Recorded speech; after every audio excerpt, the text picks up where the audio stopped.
Hello mga kakusina! Chicken pochero, isa sa mga luto sa manok na talaga namang napakasarap at madalas na niluluto sa mga handaan o kahit walang mga okasyon. Tara, luto tayo!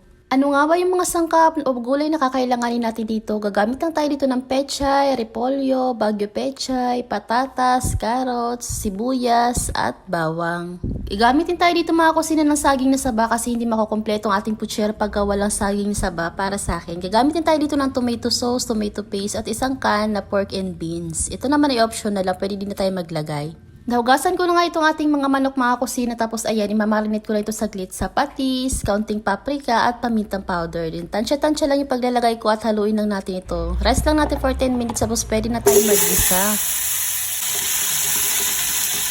Una ko nga ginagawa dito mga kusina ay pinapanfry ko ng bagay itong ating mga carrots at patatas. Optional lang to pero para sa akin nagbibigay yan ng kakaibang flavor. Tapos ipiprito ko naman na bahagya itong ating mga kanin ng manok. Pagkaprito ko ng bahagya dito sa ating kanin ng manok mga kusina, iset aside lang natin ito. Tapos dito naman tayo magigisa sa same pan. Naglagay ako ng kaunting mantika at kaunting star margarine. Mga kalating kutsara lang yan. Tapos ayan, ginisa ko lang yung bawang, sibuyas at kamatis. At nang medyo aromatic na itong mga samya na aking nilagay, ayan, lalagay naman natin dito itong ating kanin ng manok na prinito ng bahagya. Ngayon, maglalagay naman tayo dito ng 2 kutsara ng tomato paste. Pwede rin naman tomato sauce yung ating ilagay. Pero para sa akin ay okay na ako sa tomato paste. Halo-haluin lang natin ito at ginisa ko pa ito ng mga ilang minuto. Nang sa ganun ay manood yung lasa ng tomato paste. Naglagay din ako dito mga kusina ng pamintang karak. Tapos ayan, hinalo-halo ko nga lang ito. At maglalagay na rin tayo dito ng tubig. Nang sa ganun ay mapalambutan itong ating karne ng manok. Depende na sa ating kung gaano karami. Pero sa amin, gusto ko medyo masauce itong ating chicken pochero. Tapos ayan, tatakpan ko lang ito at lutuin ko lang ito for about 10 minutes. Nang sa ganun ay mas lumambot. Makalipas sa 10 minuto at ito na nga medyo malambot na itong ating karne ng manok. Ilalagay naman natin dito itong ating mga gulay na pinirito kanina, itong carrots at patatas. Nilagay ko na nga dito mga kusina itong saging na sabay. Ibang nagluluto nito ay piniprito din yung saging. Pero para sa akin hindi ko na ginawa kasi gusto ko talaga malasap yung flavor ng saging na saba. Ayan, naglagay na rin ako ng siling haba at yung bagyo beans. Naglagay na rin ako dito mga kusina ng mga pampalasa, granules, pamintang powder. Naglagay din ako dito ng Knorr chicken cubes, hindi ko lang isama sa video. Din naglagay din ako ng asukal, tansya-tansya lang dahil gusto ko medyo magbalanse ang lasa nito. Inilagay ko na nga rin dito mga kusina yung 1 can na pork and beans kasi isa talaga ito sa magpapasarap ito sa ating puchero. Tapos ayan, halo-haloin lang natin ito or mekos-mekos lang yarn. Sa pagluluto ng chicken puchero mga kusina, mukha nga lang siya matrabaho kasi marami siyang sahog pero napakadali at napakasimple lang din naman itong lutuin. Tinakpan ko pa nga ito ng mga ilang minuto lang tapos ayan, ilalagay naman natin itong mga gulay na iba pa. Nilagay ko na nga itong repolyo, pechay, bagyo pechay. Tapos ay halo-haloin lang natin hanggang sa maging half cook din itong mga gulay na to. Pwede nga rin tayong gumamit dito mga kusina ng baboy kung ayaw natin ng manok. Tapos ayan, malambot na itong ating kanin ng manok sa mga oras na ito at luto na ito at ready to serve na. Nakakaatakaw na talaga at napakabango na ng amoy nito sa mga oras na ito mga kakusina. At kung nag-crave ka nga nito at tatakam ka nga sa video na ito mga kusina, isayin na nga rin ito para magluto ka na rin nito. And yun lang for today's video mga kakusina. Marami po salamat sa inyong panonood. God bless and please follow for more.